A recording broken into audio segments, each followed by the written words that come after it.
साथियों नमस्कार, मैं हरिश्चंद्र बंडवाल इस वीडियो में आप सभी का स्वागत करता हूं। दोस्तों, लालू यादव और राबड़ी यादव दोनों पूर्व मुख्यमंत्री हैं और दोनों को उनकी ही बेटी का श्राप लग गया है। बेटी रोहिणी का श्राप, बहू का श्राप। कैसे रोकते बिलखते हुए घर से निकले थे, आपको कहानी दिखा चुका हूं दोस्तों।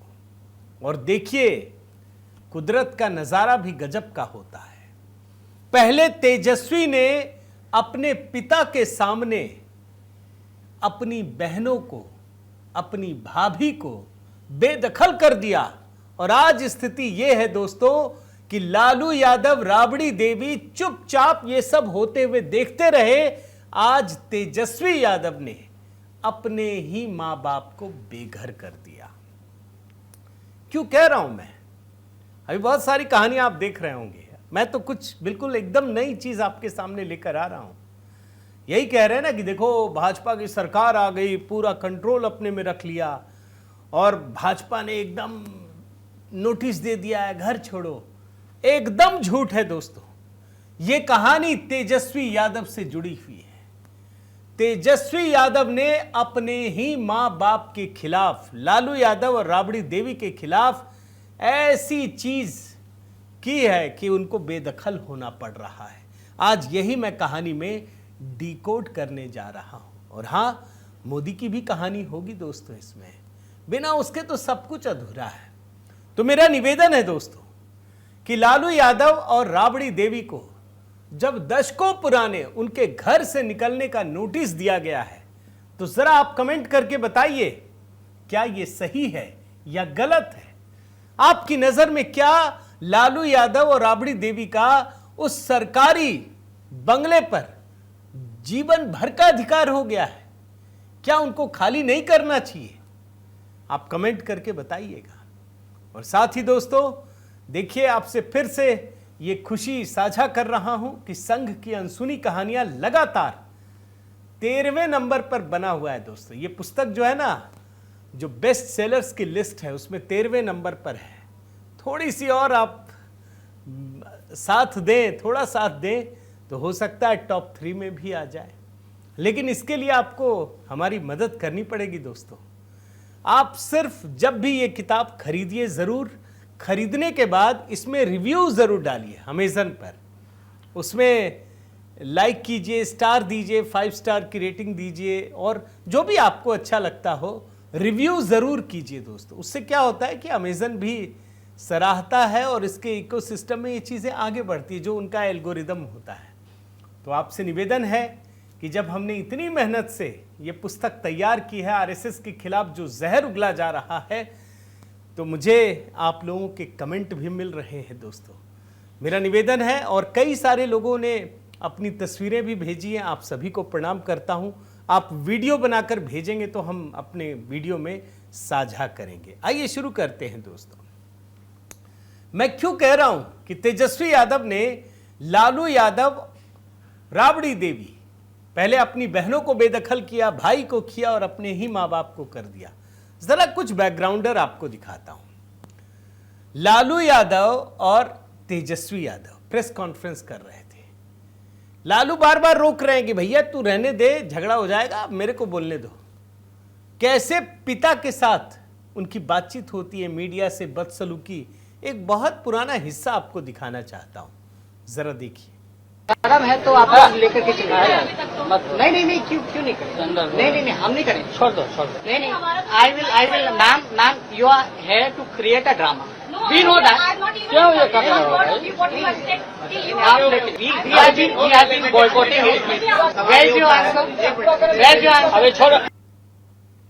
मीडिया और पिता दोनों से बदसलूकी है।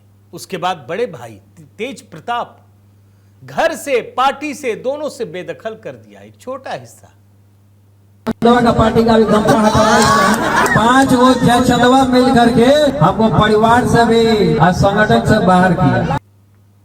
लालू यादव देखते रहे और एक बार समय ऐसा आया कि अपनी ही बहन रोहिणी आचार्य उसको भी घर से बेदखल कर दिया। अपने पिता के घर से, वो घर जो मां के नाम पर मिला था, बाहर कर दिया। वो हिस्सा भी देख लीजिए। मेरा कोई परिवार नहीं है। अब ये जाकर के आप संजय, रमेश, तेजस्वी यादव से पूछिए, मेरा कोई परिवार नहीं है। वही लोग निकाला है हमको परिवार से, क्योंकि रिस्पॉन्सिबिलिटी लेना नहीं है उनको। पूरा दुनिया बोल रहा है जो चाणक्य बनेगा, तो चाणक्य से आप सवाल पूछिएगा। जब कार्यकर्ता चाणक्य से सवाल कर रहा है, पूरा देश दुनिया सवाल कर रहा है कि पार्टी का ये ऐसा हाल क्यों हुआ। अब जब संजय और रमेश इन लोग का नाम लीजिए तो आपको घर से निकाल दिया जाएगा, आपको बदनाम किया जाएगा, आपको गाली दिलवाया जाएगा, आपके ऊपर चप्पल उठा करके मारा जाएगा। देख रहे हैं ना, बेटी का दर्द है ये। लालू यादव चुप रहे, कुछ नहीं कहा। रोहिणी ने बाकायदा एक ट्वीट किया, कल मुझे गालियों के साथ बोला गया मैं गंदी हूं, पिता को गंदी किडनी लगवा दी। टिकट लिया, पैसे लिए, तब गंदी किडनी लगाई। अब आप देखिए क्या लिखती हैं, ये श्राप है ये, कि सभी बेटी बहन जो शादीशुदा हैं उनको मैं बोलूंगी कि जब आपके मायके में कोई बेटा भाई हो तो भूल कर भी अपने भगवान रूपी पिता को नहीं बचाएं। अपने भाई उस घर के बेटे को ही बोलें कि वे अपनी या अपने किसी हरियाणवी दोस्त की किडनी लगवा दें। सभी बहन बेटियां अपना घर परिवार देखें, माता पिता की परवाह किए बिना अपने बच्चे, अपना काम, अपना ससुराल देखें, सिर्फ अपने बारे में सोचें। आप सोचिए, ये रोहिणी आचार्य लिख रही है कि अपने पिता को बचाने के लिए आगे ना आए। लालू यादव और राबड़ी देवी के मुंह से एक शब्द नहीं निकला था दोस्तों। ये क्यों दिखा रहा हूं आप समझिए, इससे बड़ा श्राप नहीं हो सकता किसी बेटी का, जिसने किडनी दी, जिसने आपको जिंदगी दी।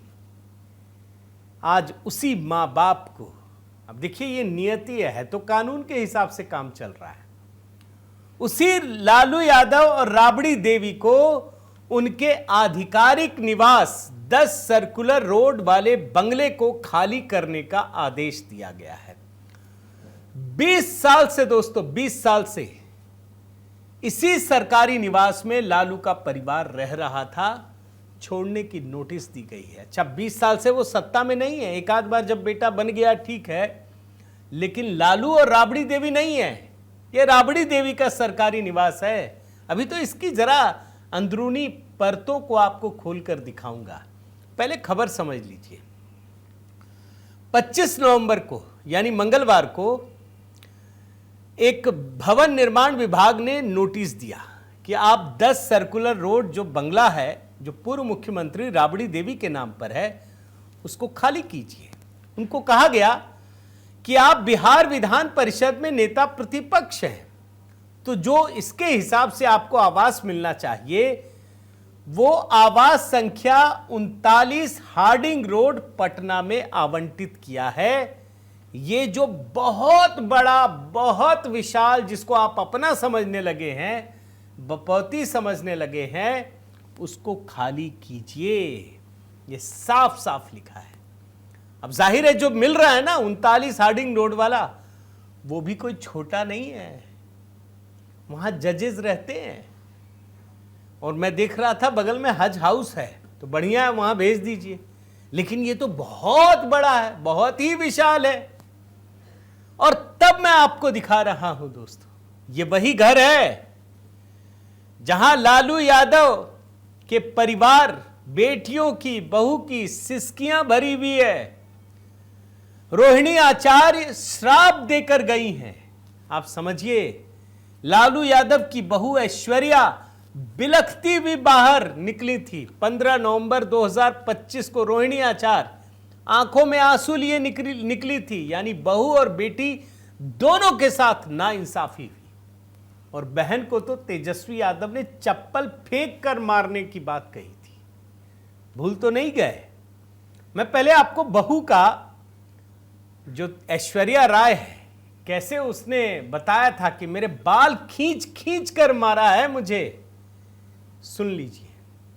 गार्ड्स बुलाया है, मुझे मारा है, उसके बाद बाहर निकाल दिया है। मेरा फोन था जिसमें एविडेंस है वो भी छीन लिया और उसके बाद मुझे मारा है। उसके बाद ये सारा बॉडीगार्ड सब देखते रहता है। राबड़ी देवी ने खुद मारा है हमको, सर पे मारा है, बाल खींच खींच के मारा है, पैर में चोट है।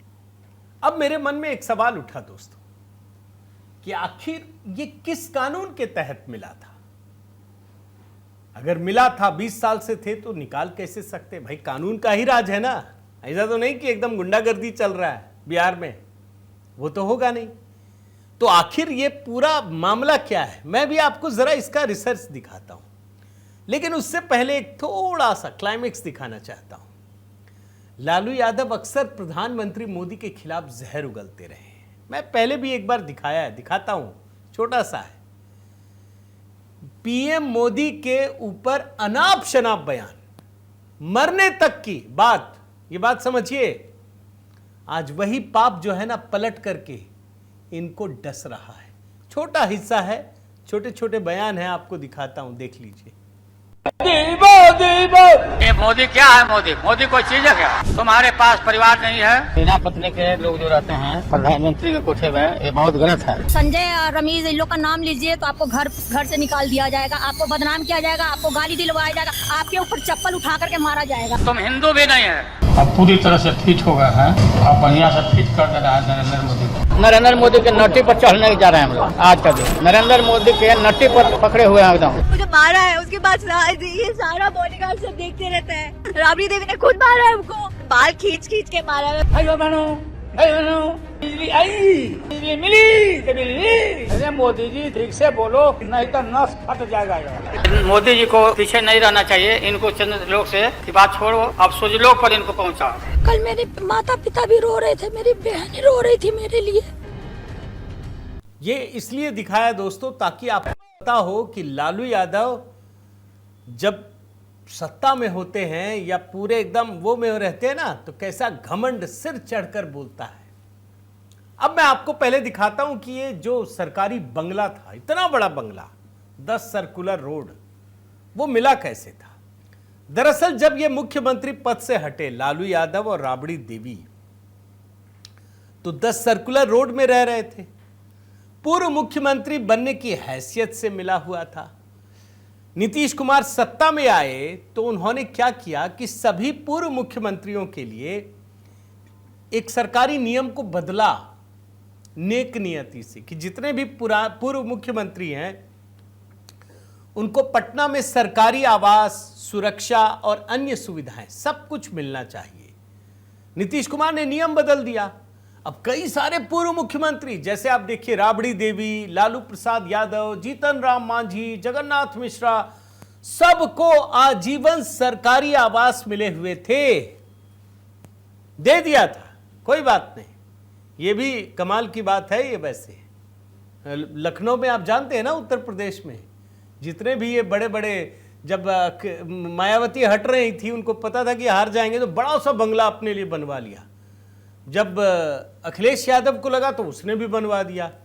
अब यहां पर तो बाबा की सरकार आ गई, उन्होंने सारे नियम ही खत्म कर दिए। लेकिन यहां पर मामला क्या है, अब जब लालू यादव और राबड़ी देवी को बाहर निकालने का नोटिस दिया गया है, तो यह आरोप लगा रहे हैं कि भाजपा वाले कर रहे हैं। मुझे भी लगा यार ये क्या सच है क्या, कि नियम कानून होते हुए भी भाजपा कैसे निकाल देगी, क्या ये जंगल राज है? लेकिन इसके पीछे तेजस्वी ही जिम्मेदार है। अब कहानी सुनिए, असल कहानी आपको बताता हूं। दरअसल इसकी शुरुआत हुई 2017 में दोस्तों, तेजस्वी यादव की जिद से। 2015 में जो बिहार में सरकार थी, उसमें तेजस्वी यादव और नीतीश कुमार साथ में थे। तेजस्वी यादव डिप्टी सीएम थे। उनको जो बंगला मिला था वो 5 देश रत्न मार्ग, वो बंगला मिला हुआ था। 2017 में नीतीश कुमार ने उनको झड़क दिया, साथ छोड़ दिया। नीतीश कुमार भाजपा के साथ आ गए। अब जो पूर्व उप मुख्यमंत्री के नाते मिला था, यह कहा गया कि भैया 5 देश रत्न मार्ग स्थित जो बंगला है उसको छोड़िए, ये अब जो नए उप मुख्यमंत्री है उनको मिलेगा। ये जिद पे अड़ गए कि नहीं, हमने अभी बहुत पैसा खर्च किया है। तो कहा गया आप खर्च किए होंगे, लेकिन है तो ये डिप्टी सीएम के लिए, बोला नहीं मैं तो नेता प्रतिपक्ष हूं, हमको मिलना चाहिए।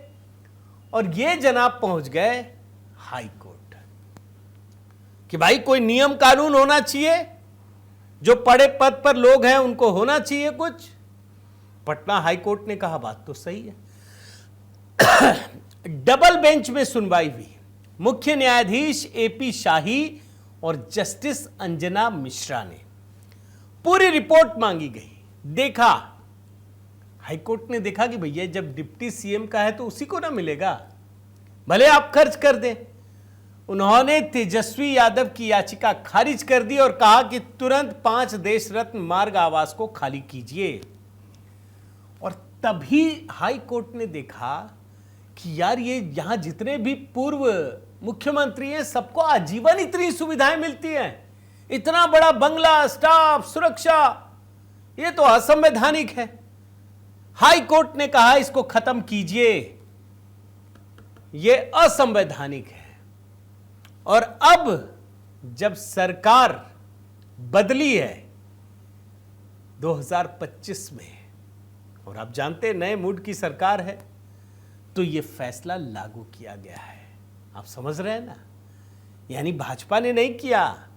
अगर तेजस्वी यादव हाईकोर्ट ना गए होते तो जो राबड़ी देवी के पास 10 सर्कुलर रोड का आवास है वो आजीवन रख सकती थी, आजीवन। ये है असली कहानी। मैं इसीलिए बोल रहा हूं कि श्राप लग गया है। तेजस्वी यादव ने जो काम अपनी बहनों और बहू के साथ, भाभी के साथ किया, वही मां बाप के साथ हो गया। ऐसा नहीं है कि लालू और राबड़ी को बंगला नहीं अलॉट किया गया है। भाई राबड़ी नेता प्रतिपक्ष है, मिल रहा है, लेकिन उनको पता है कि यहां से निकलने का मतलब लग रहा है उनको कि पता नहीं क्या हो जाएगा, हम बेघर हो गए, ये माहौल है। और आपको आश्चर्य होगा कि आरजेडी के जो नेता हैं, जो प्रदेश अध्यक्ष है मंगनी लाल मंडल, बोल रहे हम खाली नहीं करने देंगे चाहे कुछ हो जाए, हम खाली करने ही नहीं देंगे। मतलब वो लड़ाई तक की बात कर रहे हैं, ये ईर्ष्यावश किया जा रहा है। फिर मुझे लगा कि जरा देखता हूं मैं कि आखिर सरकारी नियम क्या कहते हैं। भाई सरकारी नियम साफ है कि अगर आप सरकारी बंगला खाली नहीं करेंगे तो आपके खिलाफ पब्लिक प्रीमाइसेस एक्ट 1971 यह लागू होता है। इसका मतलब यह है कि पहली बार में आपको नोटिस भेजा जाएगा कि भैया आप खाली कीजिए। वो खाली ना करे तो फिर एक रिमाइंडर नोटिस भेजा जाएगा, समय सीमा दी जाएगी।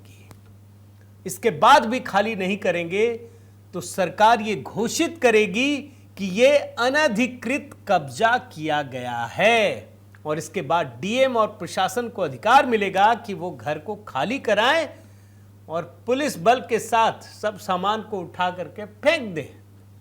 हालांकि वीआईपी मामलों में ऐसा होता नहीं है, लेकिन अभी आप उदित राज वाले में देखे थे ना, घर खाली नहीं कर रहे थे। और दोस्तों सिर्फ लालू यादव नहीं, मैं आपको एक और कहानी बता देता हूं। जो इनके बड़े बेटे हैं तेज प्रताप यादव, ये महुआ सीट हार चुके हैं, इनको भी नोटिस मिल गया है। ये फिलहाल 26M स्टैंड रोड में रहते हैं और ये घर अनुसूचित जाति एवं जनजाति विभाग के मंत्री लखेंद्र कुमार रोशन को आवंटित कर दिया गया है। यानी इनको भी ये बंगला खाली करना पड़ेगा। मैं तो एक ही बात कहूंगा दोस्तों, नियम कानून तो सब जगह चलता है, सबके साथ होता है।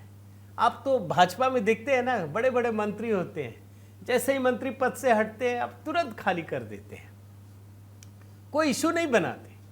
यहां क्या है, इन लोगों को भुक्तभोगी है ये एक तरीके से आदत पड़ चुकी है। इनको लगता है कि ये बस मेरा है, बिहार में हम फर्स्ट फैमिली है तो मेरा ही अधिकार है, छोड़ना नहीं चाहते हैं। लेकिन इसलिए आपको ये कहानियां दिखाता हूं ना कि भाई 20 साल से तो रह ही रहे थे ना, यानी कुछ तो बात हुई होगी ना। अगर भगवान ने भी डाला हो कि नियम कानून लागू करो तो इसीलिए तो डाला होगा कि जिसने अपनी बहन बेटियों बहुओं को रोता बिलखता हुआ बाहर निकाल दिया, उस पर भी तो थोड़ा असर पड़ना चाहिए। तो अब मैं आपसे फिर सवाल करता हूं दोस्तों कि लालू राबड़ी के साथ जो हुआ है वो सही हुआ, गलत हुआ? अपनी राय जरूर दीजिएगा। आपसे निवेदन है दोस्तों कि अगर आपने चैनल सब्सक्राइब नहीं किया है तो ज़रूर कीजिए, लाइक कीजिए, बेल आइकन दबाइए। और हाँ, HB मेलोडी पर जो हमने चैंटिंग डाला वो ज़रूर सुनिए। साथ ही संघ की अनसुनी कहानियाँ कमेंट में पिन कर दिया है दोस्तों। पुस्तक बिल्कुल तुरंत अभी क्लिक करके खरीदिए, पढ़िए और वहाँ रिव्यू ज़रूर कीजिएगा। बहुत बहुत धन्यवाद। जय सिया राम।